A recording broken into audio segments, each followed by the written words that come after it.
Hola, muy buenas tardes. Mi nombre es Eric Adrián Díez de Bonilla Santiago. Soy licenciado en Geografía por la UNAM y soy maestro en Sistemas de Información Geográfica por la Universidad de Aberdeen en el Reino Unido desde 2006, cuando me inserto en el campo laboral. De hecho, desde 2004 he venido participando en distintas actividades, en consultoría, trabajé para el Congreso, he trabajado para distintas empresas de la iniciativa privada, trabajé para el gobierno de la ciudad. Pero bueno, esta es la aportación que quiero hacer respecto a las próximas elecciones en el Estado de México. Quiero decir que esta presentación está basada única y exclusivamente en mi opinión personal, con base en cifras y números y distintas estadísticas que he logrado obtener de distintas fuentes. Ustedes lo irán viendo a lo largo de la presentación. He titulado este trabajo El Estado de México en cifras.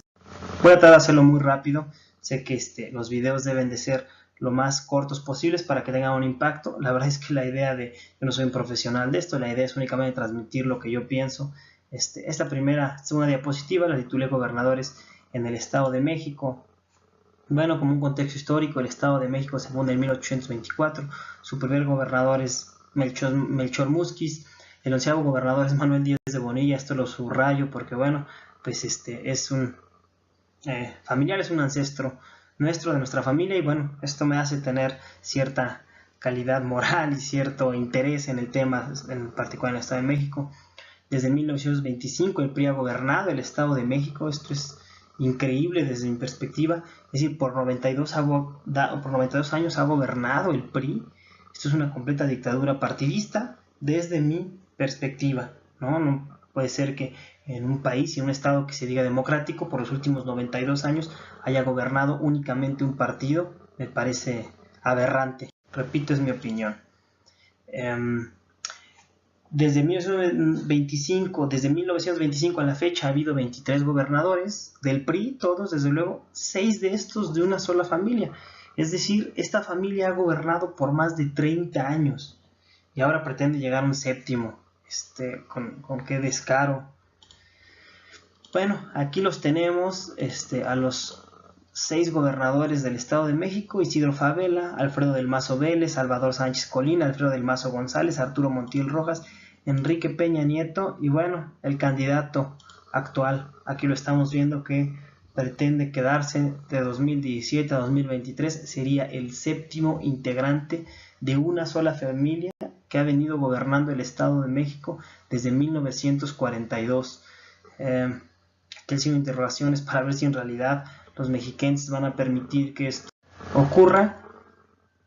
A esta forma de gobierno se le llama oligarquía. El Estado de México está implantada una oligarquía y ahora pretende quedarse con Alfredo del Mazo Maza en 2017.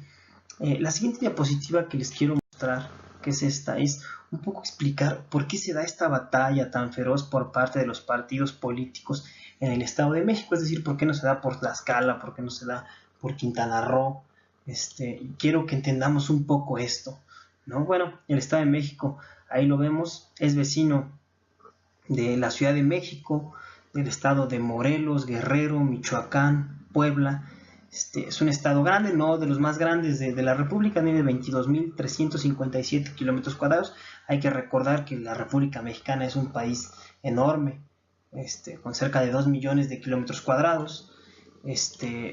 La superficie del Estado de México equivale a, por ejemplo, a la superficie de Belice, a la superficie de El Salvador o de Israel, ¿no? Es decir, no es de los estados más grandes del país, pero es sin duda una superficie considerable, equiparable con algunos países incluso. Todas las fuentes de la información que les estoy diciendo las van a poder ver en la parte inferior izquierda de la pantalla. Bien, pues aquí tenemos el Estado de México, pero aquí es de lo que le está hablando.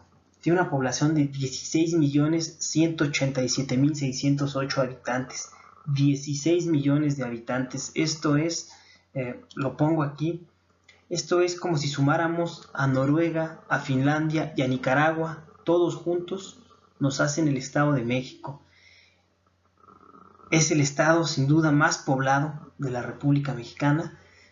Duplica a la Ciudad de México, pero es equiparable a estos 3 países juntos. Es Es ahí donde surge el porqué de la batalla que se tiene con el Estado de México. Para ponerlo en contexto, aquí está, es el estado más poblado de la República, con 16 millones, el segundo es la Ciudad de México, después Veracruz, y bueno, al final está Baja California Sur, lo estamos viendo aquí en la gráfica, pero a esto responde la batalla tan intensa que está dando, que bueno, es un momento decisivo. Las elecciones del Estado de México siempre van a determinar electoralmente gran parte de lo que pase en las elecciones presidenciales, dada la gran cantidad de habitantes que tiene el Estado de México. Solo como un comparativo, la población del Estado de México es equivalente a la de 10 estados de la República Mexicana. Si sumamos Yucatán, Querétaro, Morelos, Durango, Zacatecas, Quintana Roo, Aguascalientes, Tlaxcala, Nayarit, Campeche, Baja California Sur y Colima, solamente estos 10 estados nos darían la población del Estado de México. Entonces, bueno, pues esta es una de las razones por las cuales es tan relevante el Estado de México. Pero bueno, quiero pasar algunos datos estadísticos que para mí son muy importantes. Por ejemplo, este es el nivel de ingreso en el Estado de México. El 6.2% de la población gana hasta un salario mínimo. Hay que recordar que el salario mínimo actualmente se encuentra alrededor de los 80 pesos. Pero las siguientes cifras son terribles. El 27%, casi el 30% de los habitantes en el Estado de México perciben de 1 a 2 salarios mínimos, de 80 a 160 pesos. Yo he platicado con muchos amigos de este tema y dicen, no es que nadie en México gana el salario mínimo. Bueno, pues aquí están, son cifras del INEGI, de la encuesta intercensal 2015. Pero lo más preocupante es que en el siguiente rubro, aquellos que ganan entre más de 2 a 3 salarios mínimos son el 24%. Es decir, más de la mitad de la población del Estado de México gana menos de 3 salarios mínimos. Esto es brutal, ¿no? Si comparamos con las cifras de cuánto cuesta el transporte público en el Estado de México, es de las entidades con el transporte público más caro, cuánto cuesta la renta, cuánto cuestan los alimentos, cómo la gente va a poder sobrevivir con esta cifra. Esta gráfica es muy representativa de la gran disparidad en el nivel de ingreso y social que hay en el Estado de México.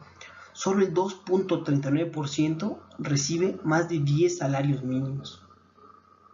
Esto es terrible, ¿no? Es decir, solo el 2.39% ganan más de 24,000 pesos mensuales. La verdad es que si los que me están escuchando y que son habitantes del Estado de México ganan más de 24,000 pesos, pues siéntanse tremendamente afortunados porque pertenecen a este sector del 2.39%.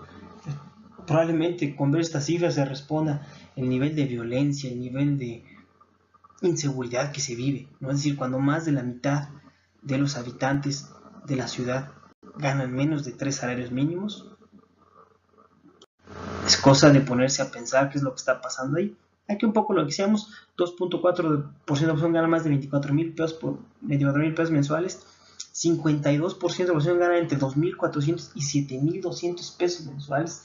Si ustedes vean cuánto cuesta el kilo de tortilla, cuánto cuesta el litro de leche, el huevo, desde luego que no es suficiente este ingreso para ni siquiera para abastecer los insumos mínimos de la canasta básica, ¿no? Ya no pensar en ir a algún club deportivo, practicar alguna actividad artística, cultural. Esto es completamente insuficiente con este nivel de ingreso, ¿no? Bueno, nada más con una cifra, el gobernador gana 124,000 pesos mensuales, 51 veces más que un empleado promedio. No estoy en contra de que el gobernador gane esto, pero sí estoy en contra de que cerca del 52% de la población gane entre 2,400 y 7,200 pesos mensuales. Si la disparidad que hay entre aquellos que ganan mucho, son muy pocos los que ganan mucho y son muchos los que ganan poco. Esto no puede estar ocurriendo en una democracia. Bien, vamos a ver esta cifra de porcentaje de delitos con arma de fuego. Vemos que el Estado de México, bueno, pues es la entidad en donde más delitos se cometen con portación de arma de fuego. Cerca del 67% de los delitos que son cometidos en el Estado de México son con portación de arma de fuego. Sí, es muy violenta la actividad delictiva en el Estado de México. Es el primer lugar en todo el país, desde luego, ya lo habíamos visto. el porcentaje de la cifra negra. Esto es muy importante porque esto nos habla del nivel de impunidad que hay en la entidad.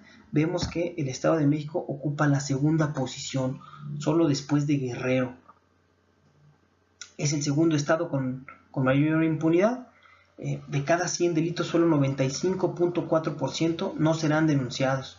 Es decir, esto dentro de la actividad criminal hace que sea muy rentable ser un delincuente, ¿no? Imaginemos que de cada 100 delitos que hay, solo 4 serán denunciados, y habrá que ver de esos 4 cuántos van a llegar a una sentencia, cuántos van a llegar a el procedimiento jurídico final para poder sancionar al delincuente, ¿no? Esto es terrible desde mi perspectiva. El Estado de México es el segundo lugar en impunidad en todo el país. Esto es lo que platicábamos desde la gráfica, la diapositiva lo muestra, ¿no? El Estado de México es igual a corrupción e impunidad. Repito, las fuentes están de este lado si es de su agrado consultarlas. Vamos a ver esta gráfica que es porcentaje de hogares víctimas de un delito. El 56.9% de los hogares en el Estado de México han sido víctimas de un delito. Estamos hablando que más de la mitad de los hogares en el Estado de México han sido víctimas de algún delito, les han robado su vehículo, ha habido robo a casa, habitación. Es la entidad más insegura respecto a los delitos cometidos a hogares. Aquí tenemos el mapa, ¿no? Solo después de Sonora, Baja California, viene el Estado de México. Esto es terrible lo que ocurre. 56.9% de los habitantes ahí han sido de los hogares, han sido víctimas de un delito. Desde luego, bueno, pues es el primer lugar a nivel nacional en robo a casa, habitación. Esto es atroz. Pero vamos a ver esta gráfica, ¿no? El crecimiento de la pobreza a nivel nacional. Pues vemos que en el Estado de México la pobreza creció 12.8% de 2012 a 2014. Es el segundo lugar solo después de Morelos. El Estado de México es el segundo lugar. Es interesante, por ejemplo, Nayarit es donde menos crece la pobreza. Pero recordemos que el Estado de México es el estado más habitado. Entonces 941,000 habitantes, casi 1 millón de habitantes, pasaron de ser clase media a pobre en solo 2 años, entre el periodo comprendido entre 2012 y 2014. La fuente es la Coneval. Repito, todas son cifras oficiales, públicas, las pueden consultar en internet en las páginas que les estoy aquí brindando. Vamos a ver el tema de población en situación de pobreza. Bueno, vemos que en 2010 crecía el 42.9%, en 2012 creció el 45% y en 2014 creció al 46.9%. O sea, es brutal lo que estamos diciendo. Cerca de la mitad de los habitantes del Estado de México viven en pobreza. Es brutal, es un ejército de pobres.